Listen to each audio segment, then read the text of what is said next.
Assalamualaikum warahmatullahi wabarakatuh.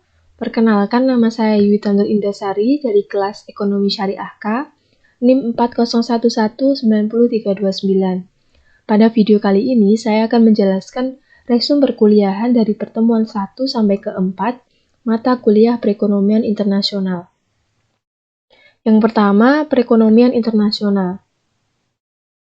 Perdagangan internasional atau international trade adalah kegiatan transaksi dagang antara satu negara dengan negara lain, baik mengenai barang ataupun jasa-jasa, dan dilakukan melewati batas daerah suatu negara.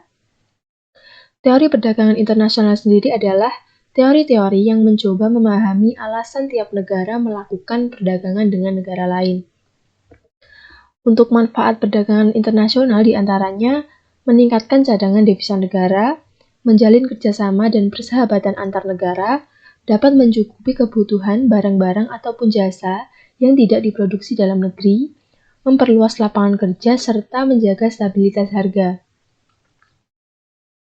Teori perdagangan internasional terdapat 4. Yang pertama adalah merkantilisme, di mana negara menjadi kaya dan kuat adalah dengan melakukan banyak ekspor dan sedikit impor.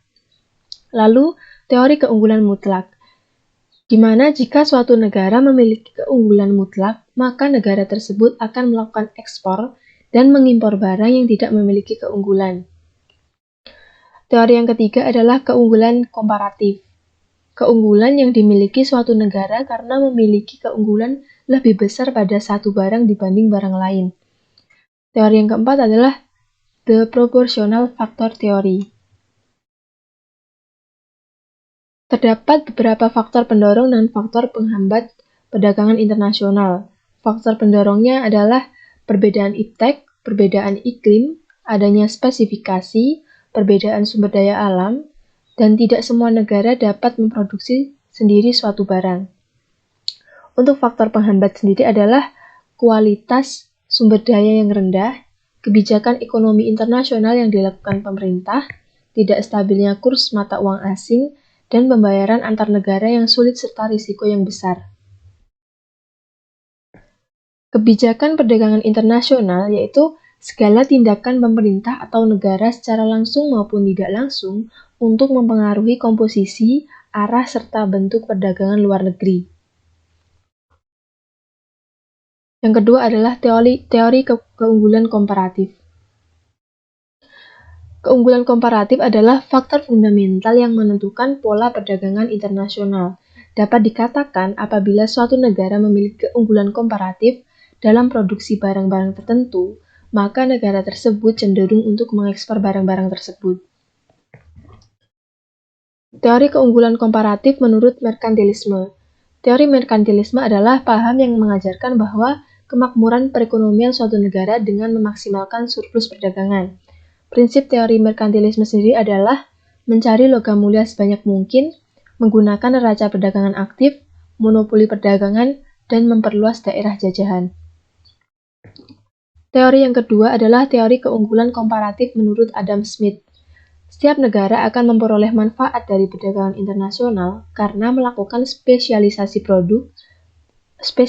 produksi, dan mengekspor barang jika negara tersebut memiliki keunggulan mutlak atau absolute advantage, serta mengimpor barang jika negara tersebut tidak memiliki keunggulan mutlak. Prinsip dari teori Adam Smith sendiri adalah kemampuan negara untuk mengembangkan produksi melalui perdagangan. Macam keuntungan ada dua, yaitu karena ilmiah dan teknologi. Dalam perdagangan, masing-masing negara akan mengadakan spesialisasi kerja pada produksi yang mempunyai keunggulan mutlak. Teori yang selanjutnya adalah teori keunggulan komparatif menurut David Ricardo. Negara-negara akan mengekspor barang-barang yang tenaga kerjanya memproduksi dengan relatif lebih efisien, dan mengimpor barang-barang yang tenaga kerjanya memproduksi dengan relatif kurang efisien. Dengan kata lain, pola produksi suatu negara ditentukan oleh keunggulan komparatifnya. David Ricardo juga berasumsi bahwa negara-negara yang melakukan perdagangan internasional dapat memperoleh keuntungan melalui dua jalan, yaitu sebagai alternatif memproduksi sendiri suatu barang.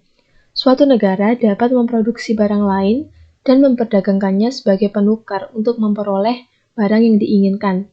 Yang kedua, perdagangan akan memperluas kemungkinan-kemungkinan konsumsi suatu negara yang pada gilirannya menciptakan keuntungan perdagangan. Teori modern dalam perdagangan internasional. Teori proporsi faktor menurut Hexer-Ohlin. Teori ini menjelaskan bahwa suatu negara akan mengekspor produk yang menggunakan faktor produksi yang murah atau efisien dan berlimpah, sedangkan kegiatan impor produk dilakukan ketika faktor produksi yang digunakan untuk membuat produk tersebut langka. Kesamaan harga faktor produksi. Harga faktor produksi di berbagai negara sama disebabkan karena perdagangan bebas. Berdasarkan teori faktor proportion Hexer-Ohlin, jika produksi barang X di negara A diperbanyak, maka permintaan terhadap tenaga kerja juga bertambah. Dan sebaliknya, jika produksi barang Y di negara A diperbanyak, maka permintaan terhadap kapital atau mesin juga ikut berkurang. Hal ini akan cenderung menurunkan upah atau harga daripada tenaga kerja dan menaikkan harga daripada kapital. Teori kemungkinan produksi dan indifference. Tidak semua barang dapat diproduksi oleh perusahaan. Perusahaan mempunyai batas untuk melakukan produksi. Batasan produksi tergantung pada jumlah permintaan dan kualitas sumber daya yang tersedia serta teknik produksinya.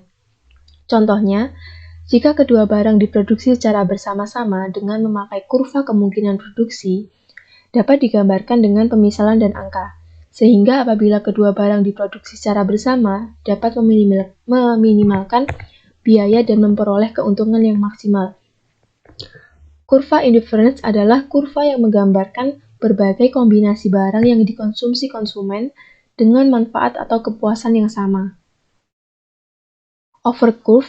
Teori overcurve ini diperkenalkan oleh dua ekonom Inggris yaitu Marshall dan Edgeworth, yang menggambarkan sebagai kurva yang menunjukkan kesediaan suatu negara untuk menawarkan atau menukarkan suatu barang dengan barang lainnya pada berbagai kemungkinan harga. Kelebihan dari overcurve ini adalah masing-masing negara akan memperoleh manfaat dari perdagangan internasional, yaitu mencapai tingkat kepuasan yang lebih tinggi. Teori-teori perdagangan internasional bagian 1. Kurva atas kemungkinan produksi ketika biaya meningkat. Jadi dilihat dari pola produksi, apabila pertumbuhan ekonomi menyebabkan kenaikan produksi barang ekspor X, maka akan meningkatkan volume perdagangan internasional, dan sebaliknya apabila pertumbuhan ekonomi menyebabkan kenaikan jumlah barang impor Y yang dihasilkan, maka akan menurunkan perdagangan internasional. Perdagangan terjadi kalau kurva kemungkinan produksi menggambarkan ongkos per unit yang menurun. Bentuk kurva kesediaan tergantung bentuk kurva kemungkinan produksi karena mencerminkan banyaknya barang yang dihasilkan oleh masyarakat negara itu sesuai harga dari faktor produksinya. Yang kedua, bentuk pelaku indiferen yang mencerminkan selera dan keinginan atau preferensi masyarakat negara itu. Tingkat transformasi digital. Tingkat transformasi marginal atau MRT adalah jumlah unit atau jumlah barang yang harus dilepaskan untuk membuat atau mencapai satu unit barang lainnya. Ini adalah jumlah unit barang Y yang akan hilang untuk menghasilkan unit tambahan barang X sambil menjaga faktor-faktor produksi dan teknologi tetap konstan. Hal-hal penting dalam tingkat transformasi marginal atau MRT adalah jumlah unit yang harus dilepaskan untuk membuat satu unit barang lain. MRT dianggap sebagai nilai absolut dari kemiringan batas kemungkinan produksi, dan MRT juga berfokus pada pasokan. Tingkat transformasi marginal atau MRT dihitung sebagai biaya marginal untuk memproduksi unit lain dari barang dibagi dengan sumber daya yang dibebaskan dengan memotong produksi unit lain. Kurva indiferen masyarakat. Kurva indiferen adalah kurva yang menggambarkan berbagai kombinasi dari barang yang dikonsumsi oleh konsumen dengan manfaat atau kepuasan yang sama. Yang selanjutnya adalah equilibrium dalam kondisi isolasi. Tanpa adanya perdagangan internasional, suatu negara akan mencapai kondisi equilibrium apabila ia dapat menjangkau kurva indiferen yang tertinggi, yang dimungkinkan oleh kurva batas kemungkinan produksi serta kurva indiferennya. Kondisi itu akan tercipta di suatu titik di mana kurva indiferen masyarakat menjadi tangan dari kurva batas kemungkinan produksi.